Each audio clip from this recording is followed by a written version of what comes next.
bounce back through all It's that good adversity? because of the adversity that he had. I don't know too many people that can overcome that. And I probably know some people probably just throwing in the towel, but I guess it's not for me. But then he stuck to it and held his ground, and it's just good to see a guy that I played with since high school come on and just handle adversity very well and just be determined to let nothing stop him. Thanks, man. Is it time to start dialing in on Georgia a little bit Yes, and sir. stop hitting each other? Yes, sir, it is. Today we did on shorts. Today was a little light practice, but it was more mental practice on Georgia, and we focused on ourselves more. We wasn't going against each other as much. We focused on Georgia and their personnel and stuff like that.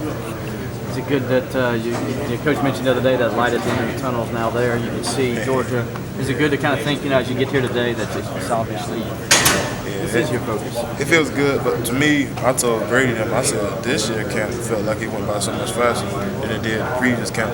I guess because you get a lot older, you don't count the days, you just go with the flow and just handle your business. But I can definitely see the light of the tunnel.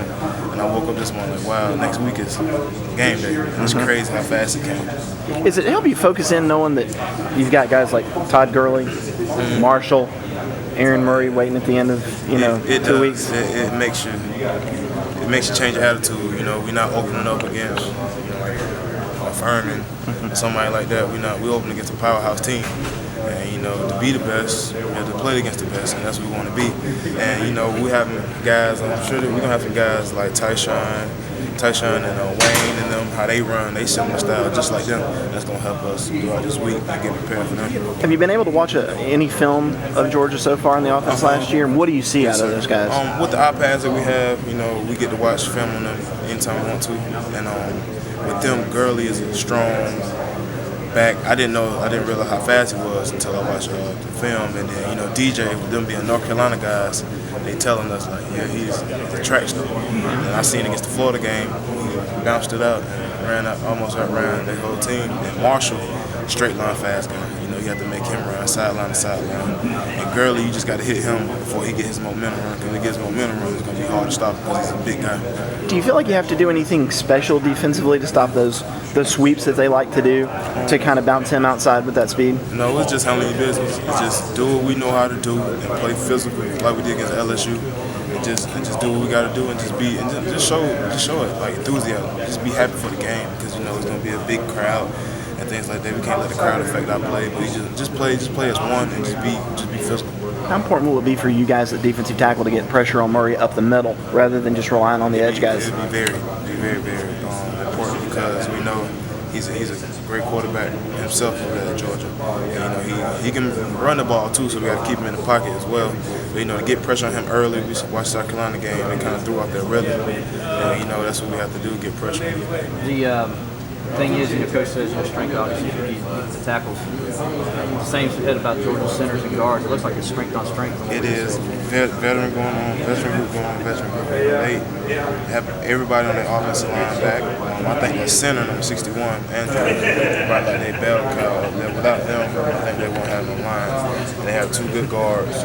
With 64 and 68, and those guys are pretty stout up front. So, we just have to mano a mano, that's right. I know y'all are 6-7 deep. I know Coach Brooks, I think his goal, I guess, would be try to wear those guys down a little bit, so just keep bringing you guys in fresh. His coaching style is just no drop off. One guy go in, there's no drop off, just keep playing, attacking. I like his coaching style because some teams, they have probably like 2 or 3 defensive tackles they be tired throughout the game. But him, he don't want you to be fresh when you go out there and give it your all every play. How deep is just your defensive tackle group in general this year? Do you feel like you guys are deeper than you've been in the past? It's the same as last year, but now we can count on DJ and Carlos because they're not freshmen no more. Yeah. They know the playbook, and then now with the competition at defensive end, they pretty stout. Already have depth at defense end now, so it's like the whole front seven. With the linebackers, DNs, we're gonna have pretty good depth, and there'll be no drop. How far do you feel like you three juniors have come in the last 2 years? I mean, it seemed like Dabo a couple years ago, you guys are maybe struggling, but he's like, check in with me when you guys are juniors. Now it seemed like you guys are being talked about much more as a strength than a liability. It's crazy. My freshman year, it seemed like yesterday with Coach Steele and all them guys here, with Yams and Rainey and all those guys. But now, to be called veteran, it ain't really hit me because I'm used to being like, he's a little puppy, don't know what he's doing. Yeah. But now, you know, being a junior, it goes by fast. You know, you just have to make it count. And now that's what we're doing. Go back to that, what you said about South Carolina. Is that kind of the blueprint that you guys, have you watched a lot of that South Carolina-Georgia game?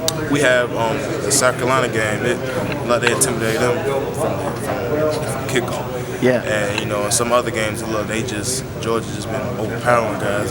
You know, we watched the South Carolina game, the Alabama game, and the Florida game. Those are good games for us to watch because they do kind of similar things that we do on defense. And, you know, that South Carolina game, it really stuck out to me because South Carolina just got after them, and they just showed and they just imposed their power on defense. And that was a game that they dominated with the defensive line, not necessarily the linebackers in the secondary, right? And they just took it upon, I guess they just took it upon their up front.